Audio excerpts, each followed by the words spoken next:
Supermarkets don't sell food. They sell decisions. They sell speed. They sell convenience. They sell the feeling that you're being smart. And if you're not paying attention, they sell you the same mistake every week in a slightly different package. Most people think grocery shopping is about willpower, that you either know what you're doing or you don't. That's not the real game. The real game is that the store is engineered to make you buy before you think. Because thinking slows you down. And if you slow down, you start doing math. You start comparing. You start noticing patterns. You start questioning the price. So instead, they make sure your cart fills up through habit, emotion, and labels that feel reassuring. This video is about 10 grocery items that do exactly that.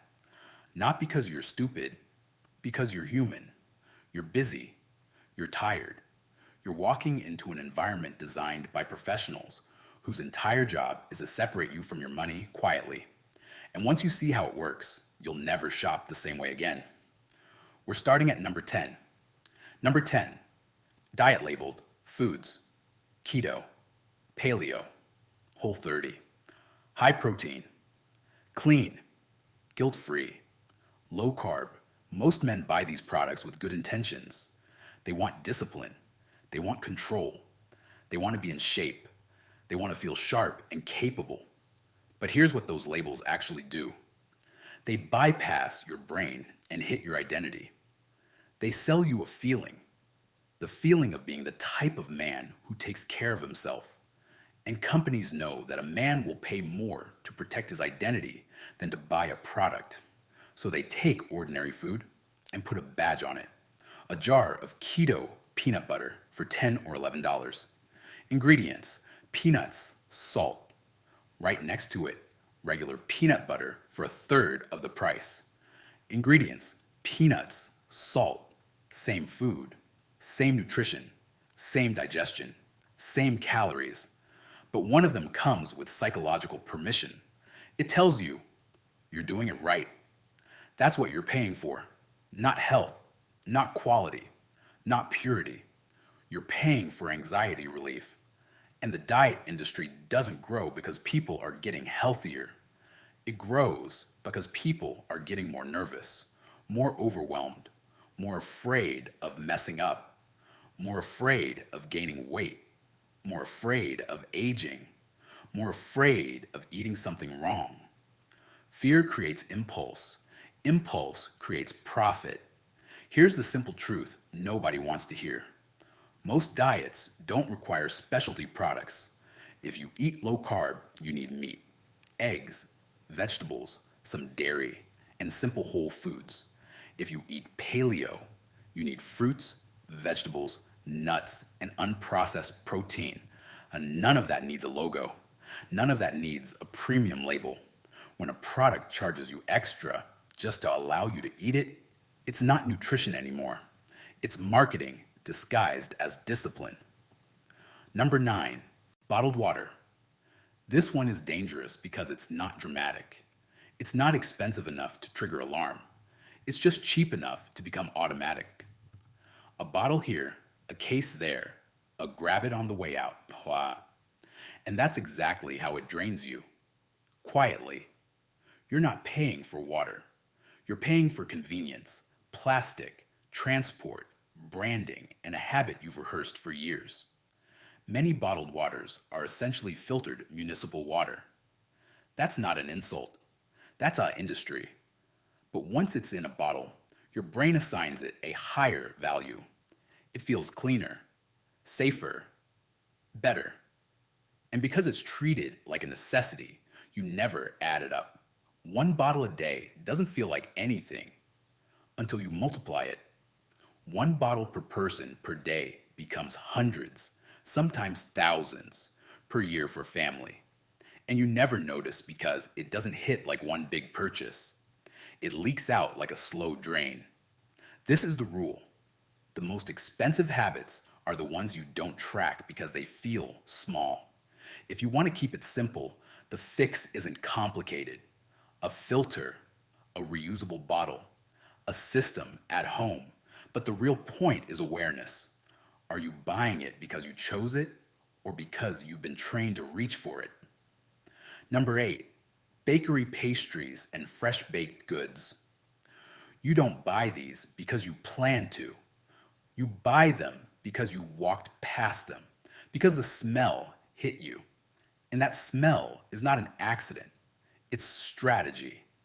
Scent is one of the fastest ways to hijack decision making because it goes straight into the emotional brain before logic wakes up. Warm bread, sugar, butter, cinnamon. Your brain doesn't process it as this costs more than it's worth.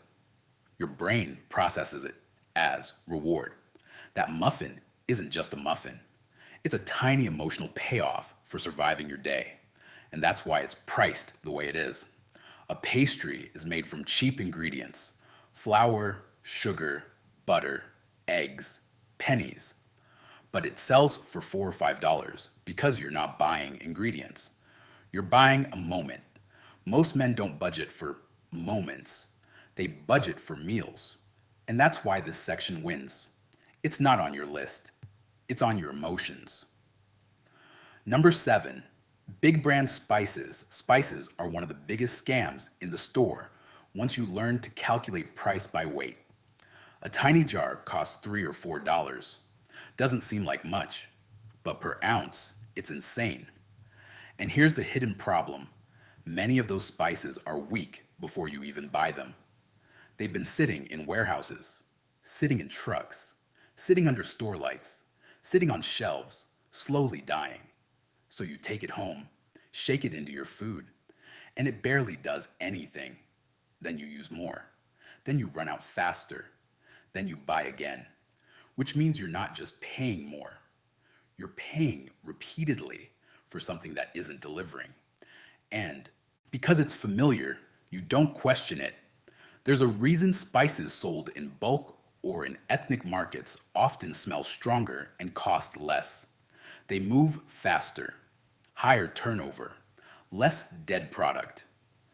The premium price of a big brand spice jar isn't for quality, it's for the comfort of familiarity.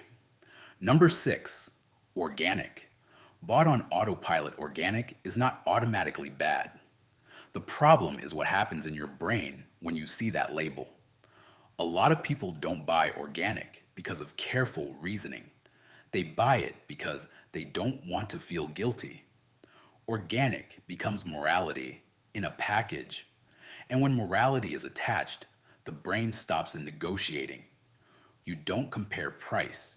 You don't ask which items actually benefit more from being organic. You just reach. And retailers know that. That's why organic sections are curated differently. Cleaner, brighter, calmer. It's the good person aisle. And here's the twist. Overspending on organic can push you into worse choices elsewhere. You pay more for produce and then downgrade on protein quality. Or you buy less food overall and end up filling gaps with processed snacks. So you win emotionally in the store and lose functionally at home. The move isn't to reject organic. The move is to stop buying it like a religion. Buy it with strategy. Prioritize. Decide based on your budget and the product itself. Number 5, single-serve packaged snacks. These products don't exist because they're better. They exist because people feel busy.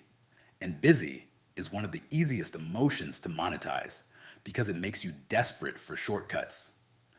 Single-serve packs are sold as control, portioned, neat, convenient, lunchbox friendly, but they're often the opposite of control.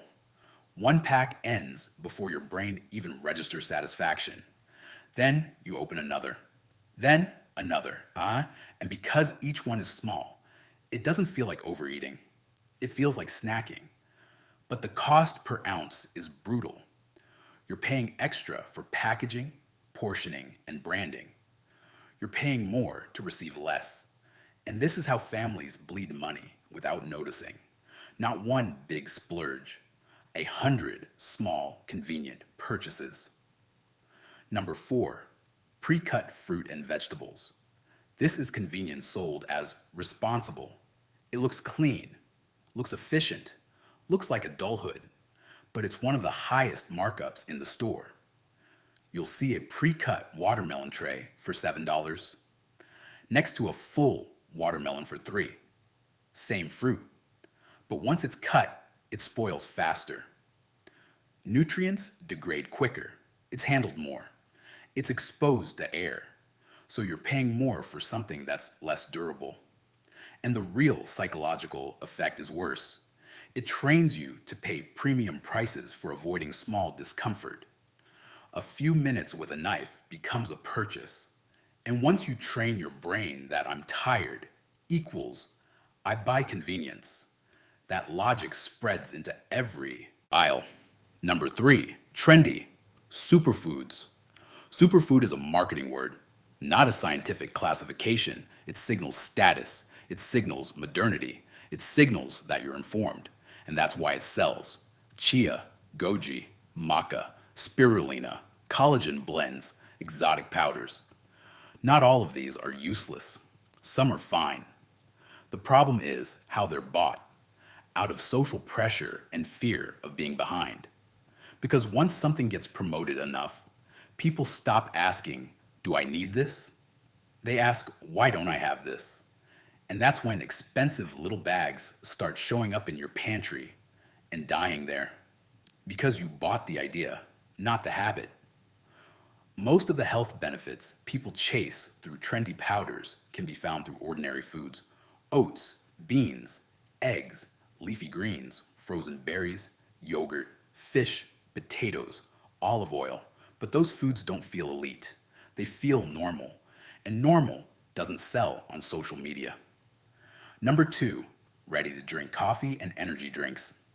This one is a trap because it's tied to emotion. You don't buy it as food.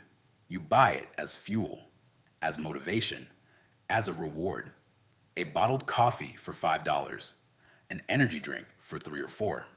You finish it in minutes, and because you associate it with productivity, you rarely say no. That's how it becomes a living expense. What makes it worse is the loop. High caffeine, sometimes high sugar, a quick spike, then a crash. Crash makes you want another. And the industry doesn't sell beverages. It sells a feeling. I can keep going. If you buy these occasionally, fine. But if it's routine, it's not a treat anymore. It's a subscription you're paying at the register. Number 1, cheap, processed meals. That cost you later instant noodles, frozen dinners, heat and eat meals, ultra cheap canned combinations. These are the most dangerous because they look affordable.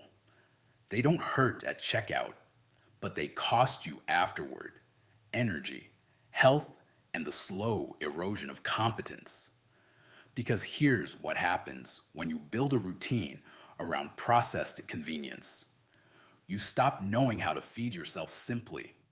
You become dependent, not just on the product, but on the system that supplies it. These foods are engineered to be hyper palatable. Salt, fat, cheap carbs, additives designed to keep you eating. They make you feel full fast, but not nourished long. And the hidden cost isn't just future medical bills. It's the day-to-day reality of low energy, cravings, and the feeling that discipline is always hard. When in many cases, discipline becomes easier when your food becomes simpler. So here's the point of this entire video. None of these items are illegal to buy. They're not forbidden. They only become dangerous when they become unconscious. Every one of these products runs on the same mechanism. It makes the decision for you. Fear, habit, reward, convenience, identity. And when the store is doing your thinking, the store is also choosing what happens to your budget. The fix is not turning it into a monk or counting every penny. The fix is one skill. Pause. 1 second in front of a shelf. Ask, am I buying food Or am I buying a feeling? Because the moment you start buying consciously, the supermarket loses its power over you. If this hit you, comment the item you've wasted the most money on. And if you want more videos that expose how everyday systems quietly drain your finances, subscribe.